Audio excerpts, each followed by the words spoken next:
You walk into the Colosseum expecting blood and sand, but instead you see water slapping against the marble walls. Two ships circle each other, men shout orders, sails snap, and in the near distance you hear the banging of a war drum.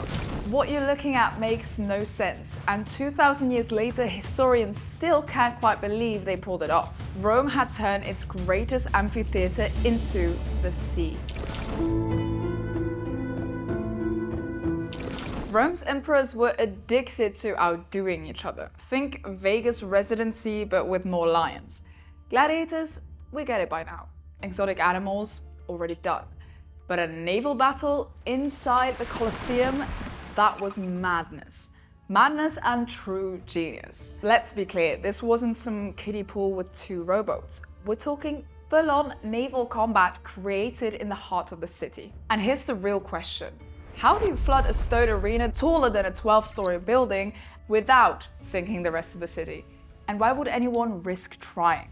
The year is 80 AD. Titus has just taken the throne after his father, Vespasian, the man who started building the Colosseum, died before it was finished.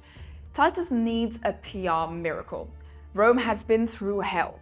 Mount Vesuvius erupted, Pompeii is gone, a plague hit the capital. People are tired, scared, and ready for a little bread and circuses. Gladiators? Too obvious. Exotic animals? The crowd has seen it.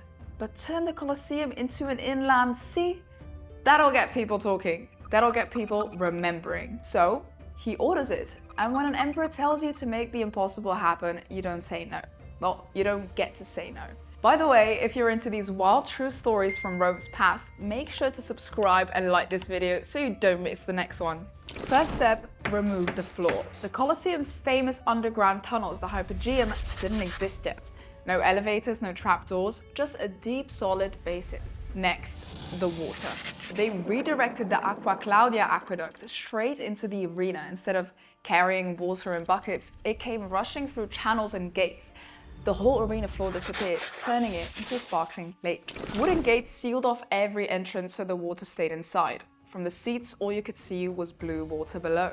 Now, back to the chaos in the arena. Then came the ships. They were scaled-down war galleys, smaller than what you'd see on the open sea, but built to the same design. Spikes on the front, painted hulls, and full crews. And these crews weren't actors. Many were prisoners or enslaved men fighting because the alternative was worse. They reenacted famous naval victories, maybe axiom, maybe salamis, oars biting the water, ships slamming together, men leaping aboard with swords and shields. From the stands, you'd hear the crunch of wood, the splash of bodies hitting the water, the shouts of victory or desperation. Salt spray hit the front rows, the smell of tar, sweat, and blood mixed with the warm summer air. And above all, the roar of tens of thousands of Romans loving every second. But as fun as it might have seemed, accidents happened and people died. Sometimes a ship capsized, sometimes a man was crushed between hulls. And the crowd? They cheered either way, for spectacle. In Rome, even the sea wasn't a place to escape the emperor's theater and propaganda. But it didn't last. A few decades later, they built the underground tunnels, the Hypogeum, for beasts, lifts, and traps, and flooding the arena was impossible. After the naval battles, the Naumachia moved back to man-made lakes outside the city, and the Colosseum went back to sand, blood, and dust. Which means these naval battles happened for just a fleeting moment in history. One generation saw them, and then they were gone. This was never just a show. It was a message.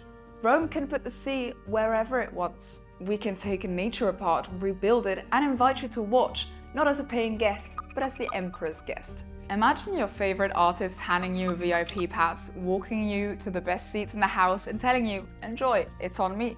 That's how Rome bought loyalty. It was free, but the price was your admiration.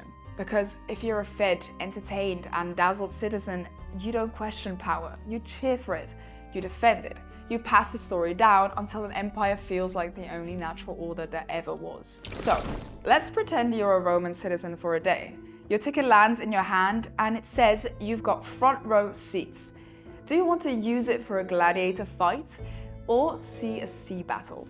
Thank you for watching. I'm Francesca from Crown Tours, and if you want to hear stories like this while standing right where they happened, come walk it with us. Don't forget to check our website when you're planning your trip to Rome or anywhere in Italy. And if you've enjoyed this dive into ancient Rome, hit that subscribe button, give the video a like, and we'll keep the stories coming.